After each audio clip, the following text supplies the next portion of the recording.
নবীজির জীবনের দুইটি দিক, একটি হচ্ছে সুরত আর একটি হচ্ছে সিরত। সিরত অনুকরণীয় আর সুরত প্রশংসনীয়। এই সুরত ধারণ করার ক্ষমতা কোনো মানুষের নেই। তিনি ছিলেন মধ্যম আকৃতির সুঠাম দেহের অধিকারী একটি মানুষ। তার চুলগুলো ছিল ঘাড় পর্যন্ত প্রলম্বিত, হালকা হালকা কোঁকড়ানো। তিনি যখন চুলের ভিতরে তৈল দিয়ে আছড়াতেন মনে হতো মৃদুমন্দ ঢেউ দেখা যায়। তার কপাল ছিল চওড়া, ভ্রুগুলো ছিল জোড়া ভ্রু, ধনুকের মতো বাঁকা। চোখের পাতাগুলো ছিল ফুটন্ত গোলাপের গোলাপি রঙের এক একটি পাপড়ির মতো। তিনি কখনো বা যখন চোখের পলক ফেলতেন মনে হতো মৃদুমন্দ বাতাসে গোলাপ পাপড়ি যেন দোল খাচ্ছে। তার চোখের সাদা অংশ ছিল রক্তিমাভ সাদা, কালো অংশ ছিল কৃষ্ণ কালো।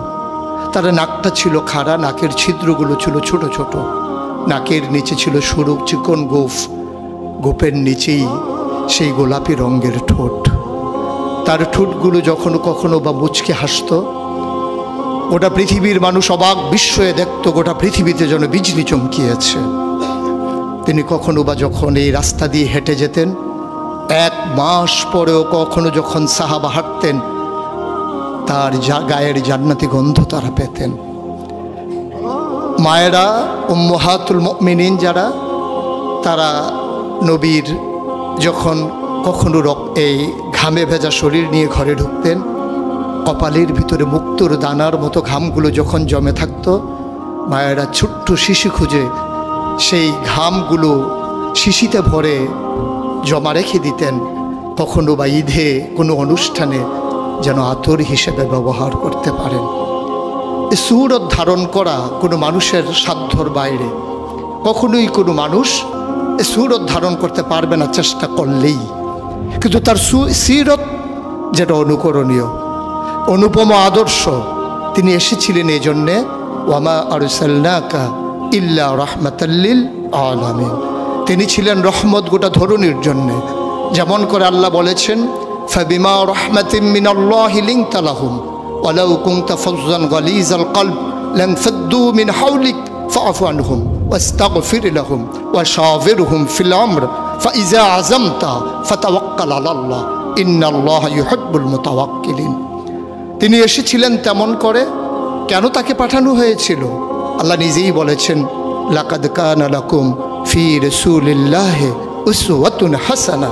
তিনি ছিলেন মডেল, তিনি ছিলেন আইডল, তিনি ছিলেন আইকন, তিনি ছিলেন অনুপম আদর্শ, তিনি ছিলেন উসওয়াতুন হাসানা। তিনি গোটা মানব জাতির জন্যে সকাল থেকে সন্ধ্যা, রান্নাঘর থেকে সংসদ ভবন, তার জীবনের ব্যক্তি জীবন, পারিবারিক জীবন, সমাজ জীবন, রাষ্ট্রীয় জীবন, অর্থনৈতিক জীবন, ইন্টারন্যাশনাল রিলেশন, সকল ক্ষেত্রে তিনি ছিলেন আদর্শ, তিনি ছিলেন মডেল, তিনি ছিলেন আইকন। একবিংশ শতাব্দীর সূচনা লগ্নে দাঁড়িয়ে গোটা পৃথিবী যখন ঝঞ্ঝা বিক্ষুব্ধ, গোটা পৃথিবীর মানবতা যখন আজকে ভুলণ্ঠিত, আজকে শুধু মুসলিম নয়, গোটা মানুষ যখন আজকে অপর মানুষের ভোটের নিচে পৃষ্ঠ হচ্ছে তার জীবন, মানুষগুলো যখন আজকে রক্তে রঞ্জিত হচ্ছে তার গোটা দেহ, সেই ফিলিস্তিনের দুধু মরুভূমি আজকে যখন আমার কিশোর ভাইয়ের রক্তে রঞ্জিত, সেই ঝিলাম নদীর পানি আজকে যখন স্বচ্ছ স্ফটিকের মতো আর নেই, কাশ্মীরের ভাইয়ের রক্তে যখন রঞ্জিত, পার্শ্ববর্তী আরাকানের মুসলমানেরা আজকে উখিয়ার সেই টেকনাফের তাঁবুর নিচে তারা যখন মানবেতর জীবনযাপন করছে, আজকে বারবার মনে পড়ে সেই নবীজির কথা। তিনি যদি আজকে আসতেন কোনো একটা ভূখণ্ডে, আমরা যদি দৌড়ে দৌড়ে তার কাছে যেতে পারতাম, গোটা মানবতা যদি বলতে পারতাম মুক্তি চাই, স্বাধীনতা চাই, ভোটের নিচ থেকে জীবন চাই, তিনি হয়তো আঁকড়ে ধরে বলতেন এখানেই শান্তি, চলে এসো উদখুলু ফিস সিলমি কাফা, তাহলেই তোমাদের জন্য প্রশান্তি, তাহলেই তোমাদের জন্য মৃত্যুর, স্বাভাবিক মৃত্যুর গ্যারান্টি। কখনোই আর ঝঞ্ঝা বিক্ষুব্ধ পৃথিবীতে তোমাদেরকে বুক পেতে দিতে হবে না বুলেটের সামনে।